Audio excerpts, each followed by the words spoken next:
ನಮ್ಮ ಕನ್ನಡದ ಇತಿಹಾಸದ ಪುಟಗಳನ್ನ ತೆರೆಯುತ್ತಾ ಹೋದರೆ ಅದೆಷ್ಟೋ ಮಹಾಪುರುಷರ ವೀರ ನಾರಿಯರ ಕಥೆಗಳು ನಮಗೆ ಕಾಣಸಿಗುತ್ತೆ. ಆದ್ರೆ ಉತ್ತರದ ಎಲ್ಲ ರಾಜ ಮಹಾರಾಜರನ್ನೇ ಪಕ್ಕಕ್ಕೆ ಸರಿಸಿ ದಕ್ಷಿಣದ ಮಹಾ ಸಾಮ್ರಾಟರನ್ನೇ ಯಶಸ್ವಿಯಾಗಿ ಹಿಮ್ಮೆಟ್ಟಿಸಿ ನಿಂತು ನೇಪಾಳ ಮತ್ತು ಬಾಂಗ್ಲಾದೇಶದವರೆಗೆ ತನ್ನ ಸಾಮ್ರಾಜ್ಯ ವಿಸ್ತರಿಸಿ ದೇಶದ ಸುವರ್ಣ ಯುಗಕ್ಕೆ ಕಾರಣವಾದ ನಮ್ಮ ಕನ್ನಡ ಮಣ್ಣಿನ ಹೆಮ್ಮೆಯ ರಾಜವಂಶವಾಗಿ ಮೆರೆದ ಕಲ್ಯಾಣಿ ಚಾಲುಕ್ಯರ ವಂಶದಲ್ಲಿಯೇ ಎಂದಿಗೂ ಅಚ್ಚಳಿಯದೆ ಉಳಿದ ಹಾಗೂ ರನ್ನನ ಗದಾಯುದ್ಧದಲ್ಲಿ ಭೀಮನೆಂದು ಕರೆಸಿಕೊಂಡ ಆ ವಂಶದಲ್ಲಿಯೇ ಅಪ್ರತಿಮ ವೀರನಾಗಿ ಆಳಿ ಕನ್ನಡ ಇತಿಹಾಸದಲ್ಲಿ ಎಂದಿಗೂ ಮರೆಯದ ಮಾಣಿಕ್ಯನಾಗಿ ಕಂಗೊಳಿಸುತ್ತಿರುವ ಕಲ್ಯಾಣಿ ಚಾಲುಕ್ಯರ ಕುಲೋತ್ತಮನೆ ಸಾಮ್ರಾಟ ಸತ್ಯಾಶ್ರಯ.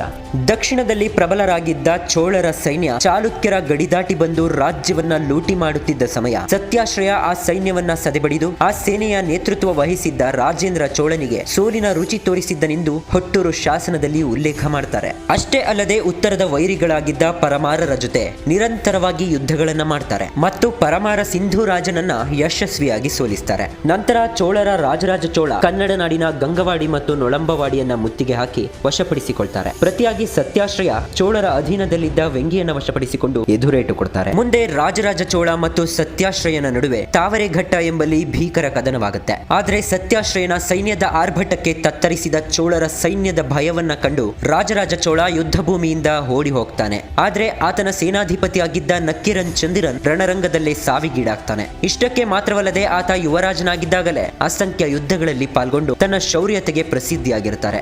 ಆಜಾನುಬಾಹು ದೈತ್ಯನಾಗಿದ್ದ ಆತ ಅಕಾಲ ವರ್ಷ, ಅಕಳಂಕ ಚರಿತ ಮತ್ತು ಮುಖ್ಯವಾಗಿ ಆತ ಶಿಲಾಹಾರ ರಾಜರ ಮೇಲೆ ಹೋರಾಡಿದ ರೀತಿ ಹಾಗೂ ಕೊಂಕಣೇಶ್ವರನಾದ ಅಪರಾಧಿತ್ಯನ ಮೇಲೆ ಸಾಧಿಸಿದ ವಿಜಯದ ಕುರಿತು ಆತನ ಶೌರ್ಯ ಸಾಹಸಗಳನ್ನು ಕಂಡು ಆತ ಆಶ್ರಯ ಕೊಟ್ಟಿದ್ದ ರತ್ನತ್ರಯ ರನ್ನನು ತನ್ನ ಸಾಹಸ ಭೀಮ ವಿಜಯಂ ಕೃತಿಯಲ್ಲಿ ಸತ್ಯಾಶ್ರಯನನ್ನು ಭೀಮನಿಗೆ ಹೋಲಿಸಿ ಸಾಹಸ ಭೀಮ ಸತ್ಯಾಶ್ರಯನೆಂಬ ಬಿರುದು ನೀಡುತ್ತಾನೆ. ಪ್ರತಿಯಾಗಿ ಸತ್ಯಾಶ್ರಯ ರನ್ನನಿಗೆ ಕವಿ ಚಕ್ರವರ್ತಿ ಎಂಬ ಬಿರುದನ್ನು ಕೊಟ್ಟು ಗೌರವಿಸುತ್ತಾನೆ.